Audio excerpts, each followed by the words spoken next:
All right. Well, looks like we got people in here, and I see the little green bar saying that you can hear me. So I guess we'll get rocking or rolling. We're not rolling, that was last week. There is bonus points. If anybody can tell me the title of the song that we introed to. Stephen, hello. Colt, hello. You should know this one. Adam, hello, sir.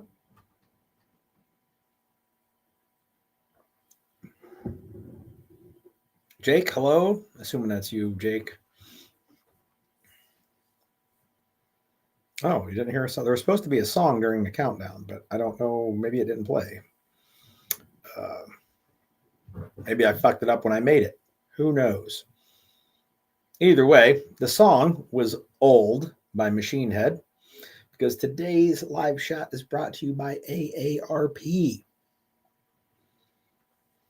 I know. You're like, AARP? Yep.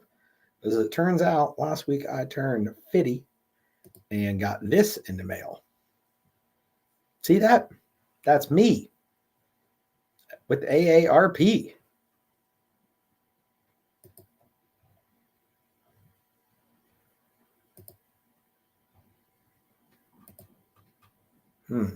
No chat on the right. Is it there now? I turn it off and turn it back on.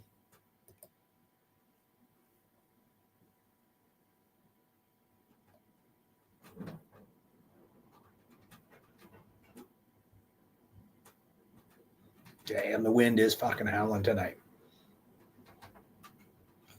I seem to have some enter full screen. I don't want that.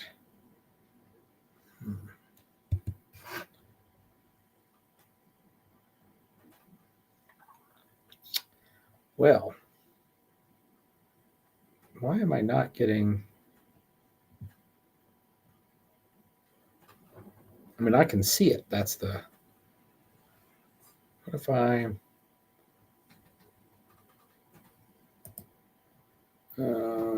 where's the chat box? Over there. Let's try a different fucking back design.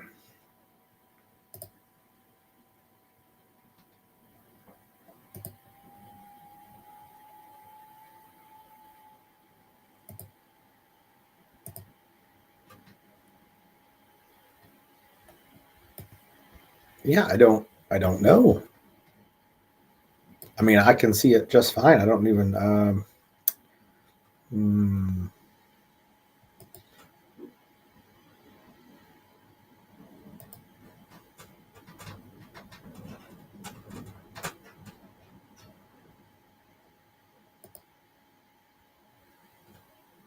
So this is... no, not that.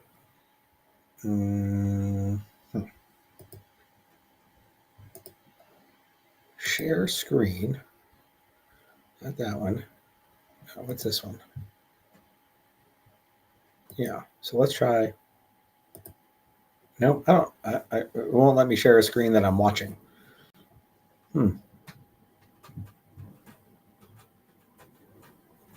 That's weird. I don't know how to get you guys any other chat. Like I literally can see it. And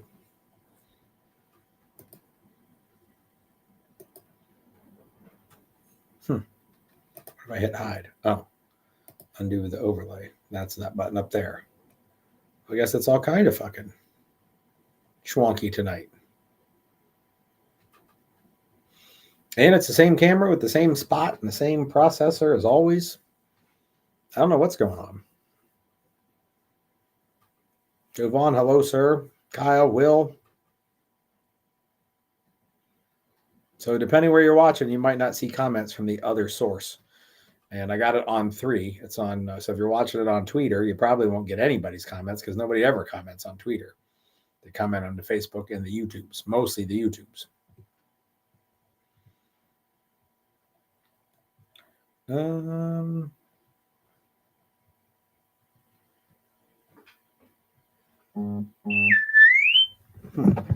Yep, just don't. Don't have a clue.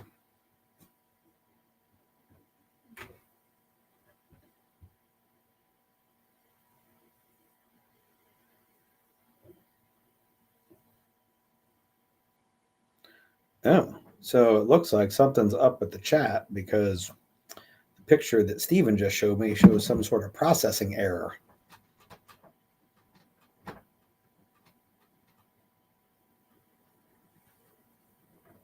Because it's like a big squirrely thing. I wonder if I hit that button.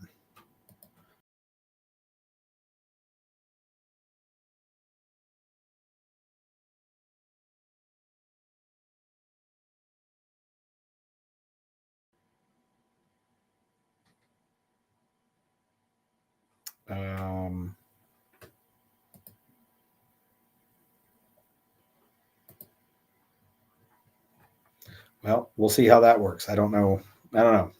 Good evening, Turtle.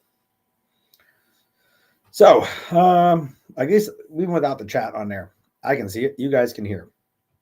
Enough of the techno mumba jumba. Shit to talk about. Jovan wants to make it to a carbine group this year. Cool beans. I don't know when we're like a study group. I don't know. We just ran one with night vision. We're going to run one in Q3 with night vision. Q2 is probably going to be some combatives and maybe some dark shooting on the same day. So I don't know if we're going to have just a specific group for the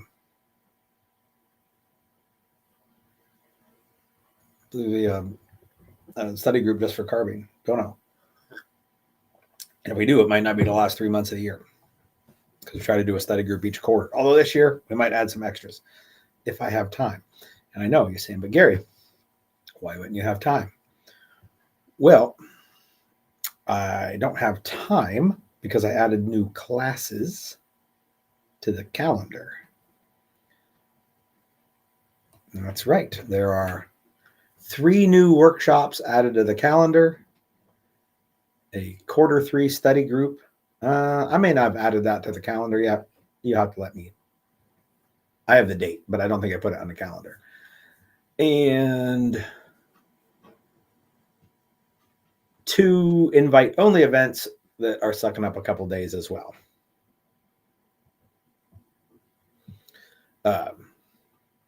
Through Dynamic Carbine, that's the 2-day class. The only downside to the 2-day class at this point is I took it off the schedule here in PA. I just marked it as like unable to buy because I'm waiting to hear back from the range because I may have to move a weekend, and I got 2 people signed up for it already, and so there might be refunds if they can't make the new date, and I'm trying to figure out what the new date will be, and I don't have a text, so I can't be sure. Stephen, yes, there is. I will give you the time now. Oh, well, I fucked that up. I need to open a different window because I typed the wrong thing in here. I want to make sure. All right, those are May. All right, so on 25 May, we have a shooting and moving pistol workshop during the day. I moved locations. It's no longer in Sugarloaf. It is now in Mount Carmel because when it is over, we're going to take a short break, go eat some foods, and then we're going to have a low light pistol workshop, which will be white lights handheld and white lights weapon lights if you have them. Everybody will do handhelds. If you have a weapon light on your pistol, we'll do that portion as well. And the handheld guys can just do more handheld stuff. And then the following day, which is the 26th, that's a Sunday, we are doing low light carbine, which is all white lights, not nods. Now, I know it's a Sunday, and I was like, it's Sunday. Well, the next day is Memorial Day, so I tried to find 2 days on the calendar where people might not have to go to work the next day. So those are on the calendar for folks with white lights and not night vision. Well, I mean, you can have night vision. We're just not using it.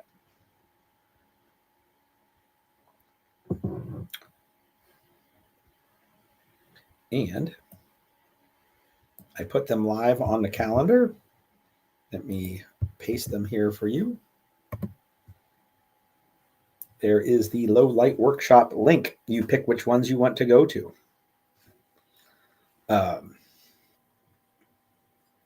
I will warn you ahead of time. All the people that came to the nighttime study group got this link about 3 hours ago, and the class is about a quarter sold out.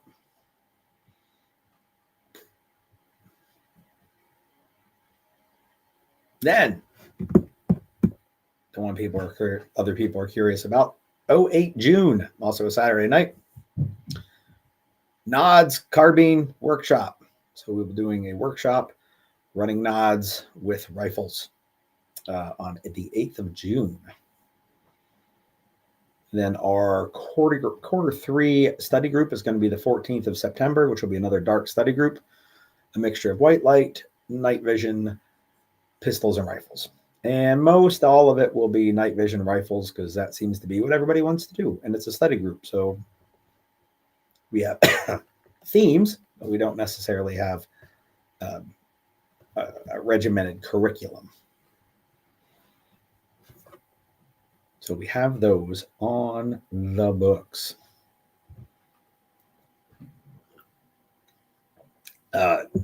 Probably before the end of this week, the 2 invite-only classes or events.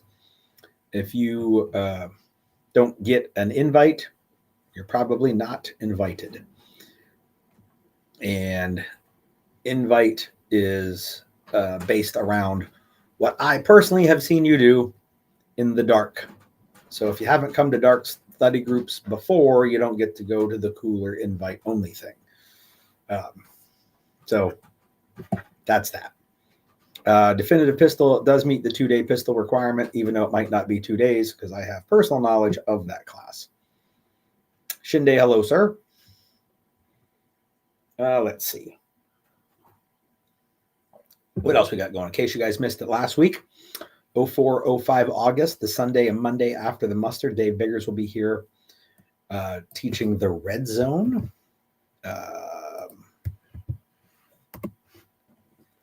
See if I got that right. Wow. So there is a link to the red zone. If you like to peruse my website, which I'm not saying that you should, but if you do, there actually now is 2 other sections of training. I took the hosted classes out of specialty training and put them in hosted classes and disabled all of the discounts that I offer. So that, because I can't offer a discount on somebody else's class. So it was easier for me to put them in their own category and just not make that category subject to discounts.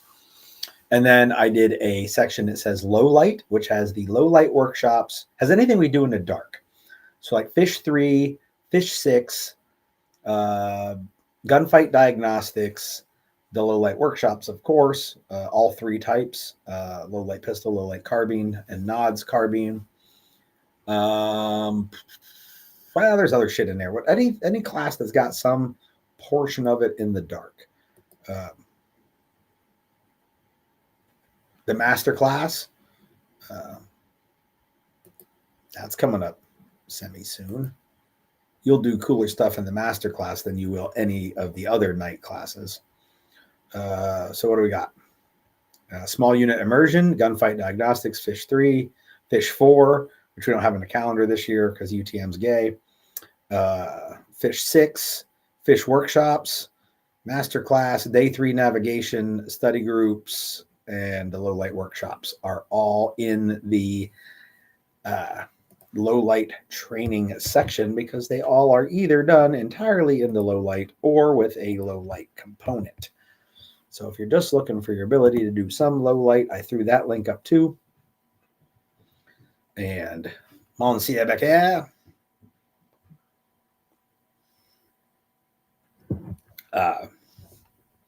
So we got that going on. That's the new shit. Hashed all that out today. It's a busy little boy in front of my computer. The folks that signed up for classes that didn't get a welcome letter yet, you'll get it probably tomorrow. I have to type up a a template for those classes welcome letter, and I haven't done it yet. So once I do, I'll send everybody out that signed up already, and then everybody else that signs up, I'll be able to just keep adding them on. Same with Dave Bigger's Red Zone. I'm still waiting for him to give me a copy of the letter I'm sending out, and like I'll add all the stuff like details to the range and et cetera, et cetera. But in case he's got any specific instructions, so I'm kind of waiting on him because I know some of you have already signed up for that as well. Speaking of Biggers and of Sunny, I know you're like, how do those two tie in? Well, they know each other. With the hosted instructors, I know I worked a little bit with Zach to get him up here, although I just barely, didn't like really go through me. Nor will anybody else be going through me the rest of this year. So there are no more slots for me to get another instructor here for me to do all the legwork to host them and give them a spot to stay and all that kind of stuff. Like that's done for 2024. However, there is options for 2025, especially around the muster. Javier, good to see you. I had some people inquire with me. Actually, I had a couple inquiries, and this is irrelevant to the muster, but I had inquiries about, because I kind of I consider the Jay and Andrew class before the muster also hosting them, because I put all that together and they'll be staying at my house. Like you're signing up on Andrew's website. I should put something on my website pushing you over there. Someone remind me to do that tomorrow. That's July 27th, 28th, patrolling the homestead. So with hosting, if you want me to help you get someone here that I know, do all the legwork for them, get them some range time, give them a place to stay, do all the legwork, help them promote the class. The deadline for 2025 for me to help them is letting me know by October 1st. So by October 1, 2024, if another instructor would like me to help them schedule a class here in 2025, I need to know by October 1st, because that's when I am going to start working on my 2025 schedule, and I need to know when they want. Also, like this part is a bit peculiar. I ran into it recently, which was a little odd. Somebody wanted me to get them set up at Sugarloaf, on their behalf, contact the range owner, find out what dates are open, get them scheduled, kind of like a host would do. Bam, somebody just ordered something. And specifically said they don't host other people at their range. Now, if you don't have a range, like Zach Bush doesn't host me to come out to Indianapolis because he doesn't have a place in Indianapolis to teach classes at. Mm-hmm. But this particular person, school, group, or whatever does, and they weren't interested in that. So I'm not going to help someone get into my home range if they just blanket say we don't host people at their home range. So other thing, we're trying, if you got some ideas to maybe someone you'd like me to get in touch with, if they have a place to hold classes at home, if they're not willing, I might not even want to go, but if they're not willing to accept a hosted instructor, fucking neither am I. All right.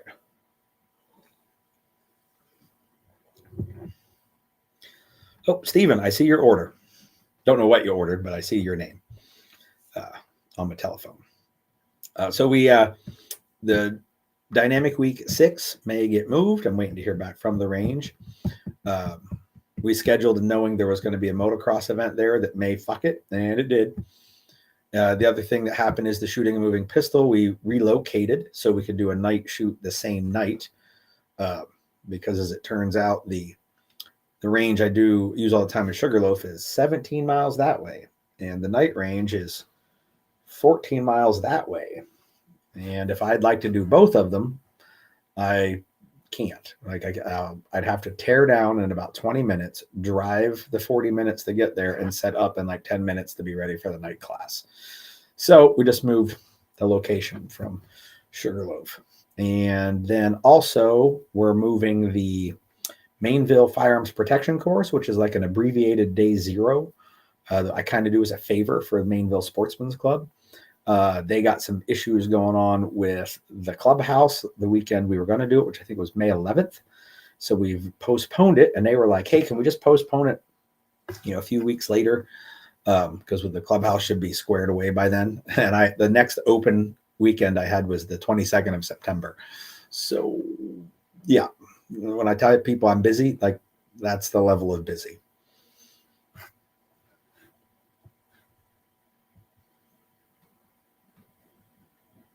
Jovan, I agree completely. Like you're on it. Also, if you were looking at gunfight diagnostics, I took it out to add in a night thing. I think that's one of the invite things. It was the only class I had no signups for so far, so I just jumped on Nixon it. However, if we want to do a gunfight diagnostics, we probably could before it gets too cold for the CO2 or green gas and airsoft guns to work well. But at this point, I'm running out of dates to use my normal ranges, so I'm not sure how that's going to go.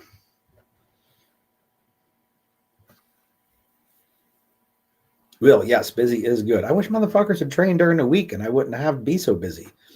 Because my busy looks like Saturday, Sunday, or Saturday or Sunday, and then nothing for 4 days, and then Saturday, Sunday. But I get it. Like the only people that train during the week work for somebody that pays for their training because they don't want to pay overtime to have them train on the weekend. And in case you're not aware, those aren't my favorite people to teach, so I don't really try to get those, although they do happen once in a while, especially if they're local. Like the local PDs that would respond to my house or my kid's school or my wife's place of work. Those guys I'll train them, and they won't pay much.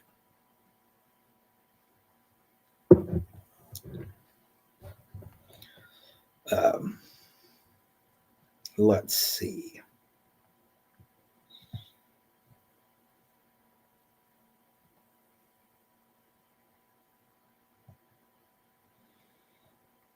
Yeah, Kyle, there's every once in a while I get a dude or two that's like, weekends suck for me. I can do the week.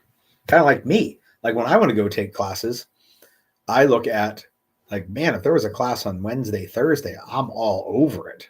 But most of them are, I have to not work in order to take a class. So I try to look at classes I'm going to take pretty far out as well. In fact, let me think here.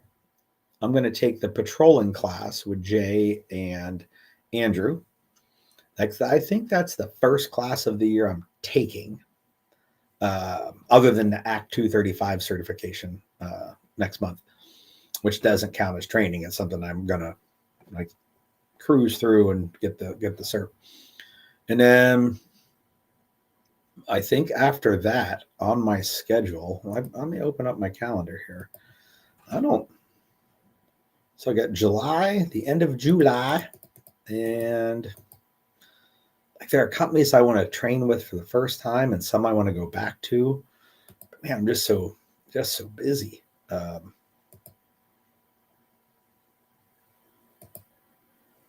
I want to go down to the Night Ops Summit in November. And I believe in December, Green Line Night Vision Shoot House.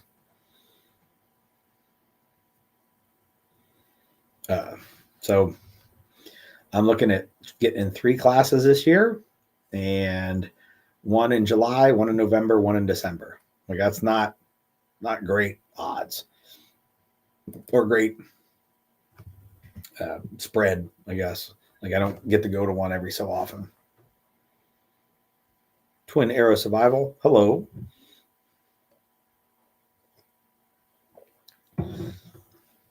So there's that. We're at 8:30 already. Halfway through when I made all my announcements. I only have 2 questions. I believe 2 questions. Yep, unless one popped up over here in the live chat. Nope, nothing. There is a new video out. I did a worst 5 things at SHOT Show. That video may have dropped before the last live chat, but even after. I'm not sure. But it does have the top 5 shittiest things from SHOT. I should have just called it SHOT shit. Fuck. Maybe I'll do that next year. SHOT shit. And Andrew said to me, "Hey man, you got to do more shorts."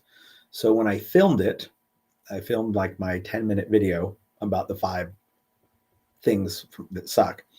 I flipped my camera sideways and filmed 5 like 15-second shorts and edited those out and dropped them the last couple of days. They have gotten a lot more views but not a lot of interaction. So I don't know. And I put them on YouTube, Instagram, and TikTok. Oh, I think they went on Facebook too. I think when you do Instagram, it does both. Zach, hello, sir. I'm going to be at one of Zach's classes when he comes in. He's going to be here. He can say the dates because I don't remember without looking at my calendar. And he's here for a Saturday and a Sunday. I am also teaching a class that Saturday, but not at that range. So I should be getting done around midnight, 1 a.m. Because there's a night component to that as well. And I'm going to come home, probably see Zach sleeping here because he'll be here before I am, and then tag along with him the following day for his Sunday class down whichever one he's doing Sunday. He'll be here August 18th and August 18th. I think one of those is supposed to be 17. Entangled gunfighting and definitive retention. I will be here with him for the 18th. Maybe I'll get him some cool pictures or something like that. I have taken definitive retention. I thoroughly enjoyed it.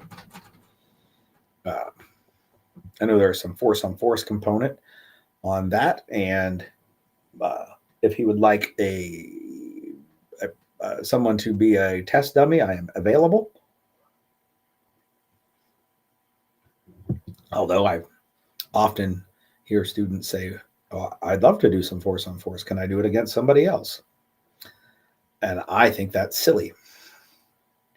I'm not saying I'm the best at it, but I might be the best at it in a particular group. And if there's somebody the best at it in a particular group, that's who I want to have role playing against me. I mean, that is kind of the point of force on force, so that you can safely fail. And if I have a better chance of failing against someone who's awesome, I'm not awesome, I'm just maybe fair to middling, then that's who I want to roll with. And I use the term roll pretty loosely because actual rolling, I don't like doing because I don't like touching people. All right. So look at the comments. All right. I got that all squared away. Steven says he'd rather train against the most experienced opponent he can. Exactly. Me too. That's what training is all about. Especially if your opponent if he's better than you and he's a solid role player, which has a level of instruction to go along with it. If he can throttle back so that you can get the most out of it, like he'll know the right amount of resistance to give you, and man, that's fucking golden. I got a couple jiu-jitsu friends that have told me that like the fucking dangerous dude out there is the white belt that doesn't know what the fuck he's doing and like may hurt you because he doesn't realize what he's about to do will hurt you. And then as they progress up the belts, they get a lot more wise and say, well, I'm not going to do that to that poor kid, but I can do this. And then he'll struggle against that and maybe learn stuff. I only like touching during role play. It's funny, when I role played for Zach, when I was a student, I had to, there was touching, and he said, here, I'll let you role play against the girl in class, and I still was like, I don't want to be touching people. Even when they're like clean and hygienic. If they're not clean and hygienic, it's a fucking hard no. You ever wonder why I didn't go into the EMT field after finishing EMT school? Yeah, gross, disgusting people. And they weren't hygienic either. Oh, Steven, I hate touching during the force on force pat downs. I try to get Mike to do as many of them as possible. If Mike were here, he probably would be nodding his head like, yep. He kind of pawns them all off on me. I do it though because I'm a professional, and that's what being a professional is, doing the shit you don't want to do.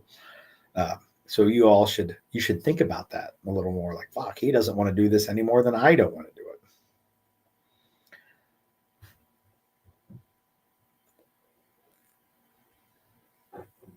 You got to save everybody equally. That's patently untrue. Now, there are probably some moral compasses that say that it is true, but that wouldn't be my moral compass. There are millions of people on this earth I would not save at all. There are probably a large number of them I might be happy if I were responsible for them needing to be saved. But when it comes down to it, like you'll do more for your family than you would for somebody else.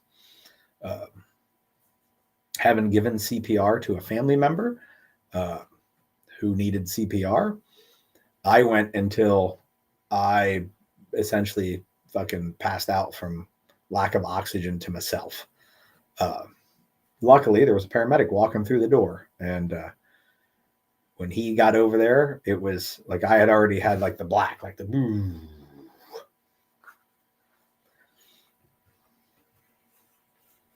Oh, becoming EMS. Yes, hence the reason I'm not an EMT. But yes, I would do more for family, even if they're dirty.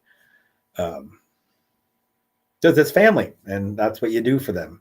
And then you hope that they appreciate it because, like, you went through a bunch of fucking disgusting shit for them. Thanks, John, for at least doing the drive-by. Well, Kyle, I did go to the paramedic arrived. Had the paramedic been 25 seconds later, I'd have stopped because I'd have been unconscious because I was losing it. Regardless, moving on from that, not one of my favorite days to relive. Where were we? EMT, not touching people. Oh, yeah.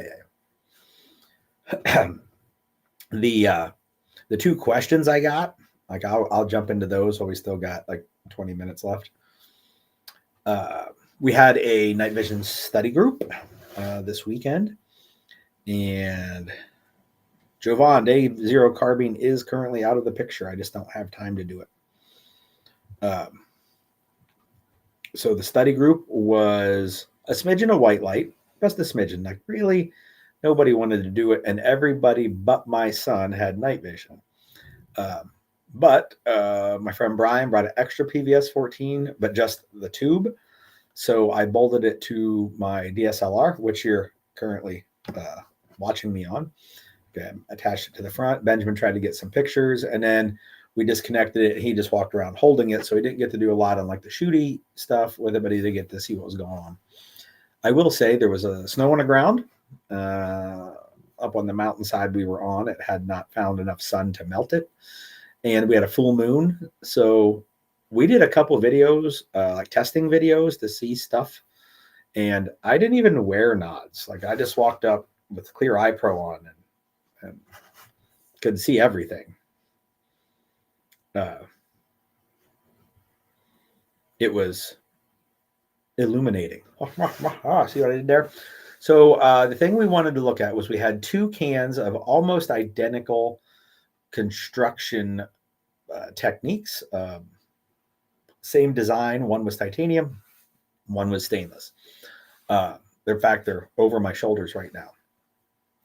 And the titanium definitely had visible sparks on every shot, like a poosh on every shot. milliseconds long, went away. There was another titanium can there that had even more sparks. So I don't know.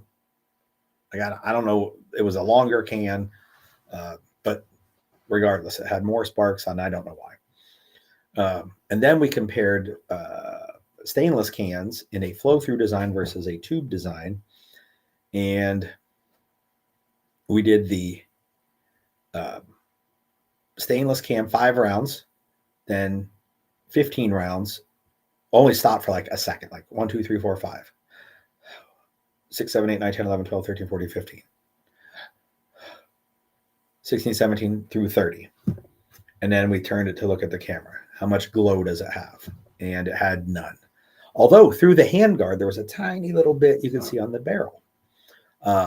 The barrel is a Ballistic Advantage Hansen barrel, so it's very thin wall the whole way, so it heats up quick. I think it was the barrel, might have been the gas tube. I didn't see it till I watched the video back, and it's just some light poking out between the M-LOK slots, so whatever it is. A very, very dim.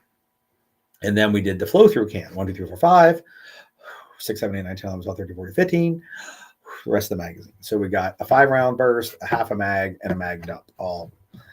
And it had, I'm going to say about a third to a half of the way up, maybe 3/8 of the way up from the mount. There was a ring about 1 inch wide that was glowing a little. Now, I think the atmospherics played a part in it because it was super bright outside. Like the pictures, if you guys have seen any, it was really bright out. So like, like something glowing during the daylight doesn't look as bright as something glowing in the dark. So since our dark was pretty bright, neither one seemed to glow as bright as it probably would if it were pitch black. But like I had to use what we had. I couldn't make the sun go away, and I couldn't make the snow go away. I'd have made the snow go away. Like I'd have raised the temperature and dealt with the mud. It was like 50 degrees during the day, and it dropped to the mud that was on the range where the snow was all squishy, and you'd sink like 2 inches into it. When I got there at 3, by 5:30, it was solid, like it had frozen back up and dropped down to like 18 degrees. We had a couple propane heaters there, and there's a lot of huddling around that and people wishing they had better gear.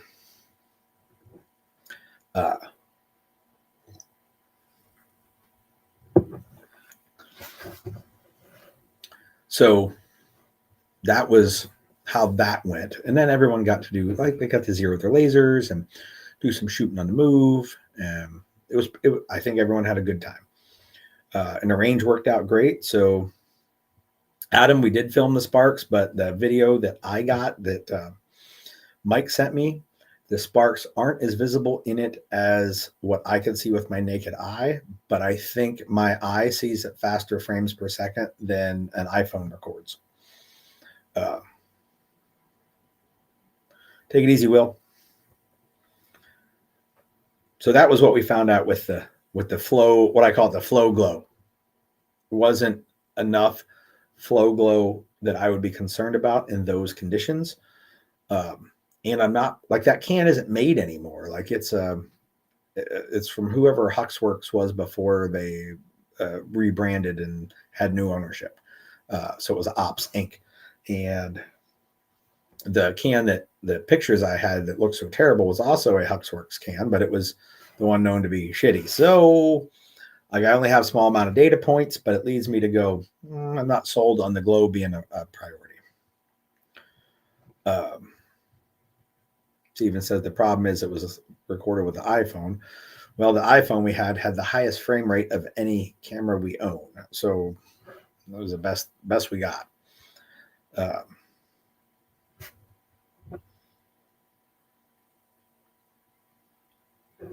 There are some pretty high frame rate cameras out there that even professional photographers like drool over when they see them because they've never touched one. I got a friend that works for a television production company as a cameraman, and I've seen him drool over cameras that people had for filming explosions. And he was like, "Can I touch it?" Because I've never touched one. And I was like, "Oh, damn." And like this dude did a documentary. He followed Donald Trump around during his first tour of the USA when he was campaigning. He was on the film crew that was hired to do the filming. So it wasn't like, Billy Joe Bob's Filming Inc. Professional. And he was, I think it was one of the red cameras. But anyhow, iPhone covers, no. I'm not doing any iPhone covers.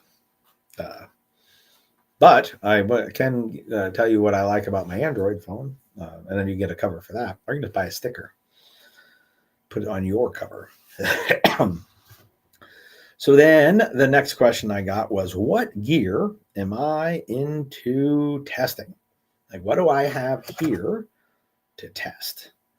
And the high power, I have not even shot that high power yet because I've only been to the range once and we were doing night vision stuff and I didn't care about shooting pistols at all.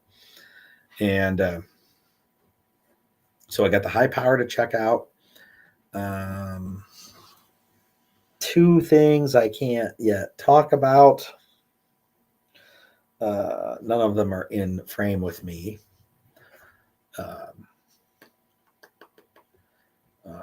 And this guy right here. The Combat Art Training Truck Gun Sling. So Andrew, he gave me the Pepsi challenge and hooked me up with a sling. Let me see. Whoop, I dropped paracord and shock cord. So it attaches like with a girth hitch knot on the end, kind of like Sling Devils. In fact, I could use Sling Devils. I have some downstairs. I could put them on it.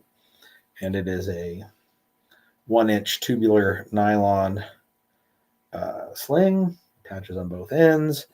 And it has this, it's adjustable while you're wearing it. Doesn't have like a handle. It's part of the big loop, but it's all made firm in that spot. So you can find it and grab it easier. And Andrew knows I don't think that shot cord belongs on a sling. So he said, but will you try mine? And I said, sure. So down here comes with paracord end and a shot cord end. And I guess when you put it on there, like you essentially are going to have like a small loop and with 2 layers or like 4 pieces of shot cord instead of 2. So we'll see how it goes. And then I'll test it. I haven't figured out what rifle I'm putting it on. That one right there, it doesn't currently have a sling. So it might be the one that we use. But I'll put that sling on there and we'll try it a little bit and then I'll give them my feedback. And if I don't like the shot cord part on the end, I'll replace it with an extra piece of paracord and go back to no springy because I don't like my slings being springy. But we'll see. Hello, Scott.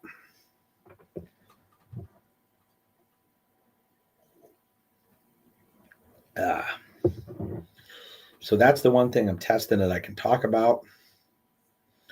Kyle says, what makes it a truck sling? So if you have it attached at the front of your rail and the back of your rail or wrapped around to the other side of the back of your rail, like a lot of guys do, and you pull that big loop tight, it'll hold the sling tight to the side of the gun so you can stow it in your truck without it getting caught on things as you grab the gun and bail out of the truck. So it does essentially the same thing that a sling duber does, but it's built into the sling instead of being added on,to a sling. And that shot cord helps keep the tension on it when you pull it tight. So that's mostly what I'm interested in trying it on, like seeing how it works for that. And then what's it feel like being bouncy? Oh, Scott's gonna, dude, I swear I saw it said just pooped. I was like, oh, okay. Popped in to say hi. Right on. So go get your phone set up. Hopefully it's an Android. So that was the other question I had. I will go check and make sure that there isn't see a couple Facebook notifications and see if there's anybody popped into the live chat and added things. Not there. I want discussion. Discussion. All right. Well, maybe it's not gonna. give me, oh, there we go. Yep, nobody has commented there, so that takes care of all the questions, unless somebody types one here. Of course, it's an Android. He wants it to work, and that's why Scott's my favorite. Something. I don't know what, but he's my favorite something. So, with that, I guess I got everything covered. We're 50 minutes into this. If anybody has questions, we'll go for them.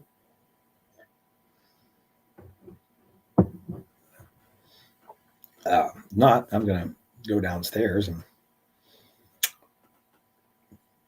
visit my wife, show off my fancy multicam fleece. Guys think it's pretty cool. Tactical Tailor made it about, I want to say like 2007. Made it for a minute, and I bought it, and I was like, this thing's ugly as fuck. And I usually just keep it in a gear bag for, if you're chilly, you're chilly. Who cares how ugly it is? And guess what? Today I was chilly.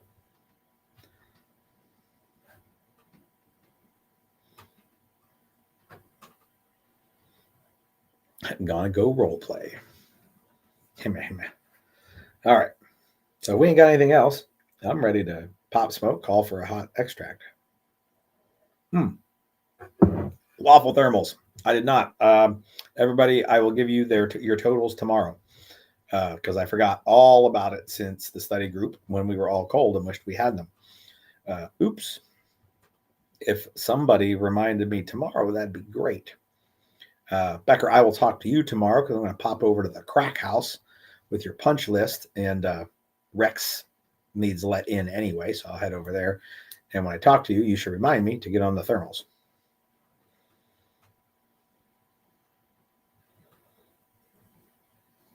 Scott, for some of the locals around, I have a dealer account to get some of the polypropylene waffle tops and waffle bottoms. So I'm not shipping them. So it's just for people who I can get them and then hand them to them when I see them.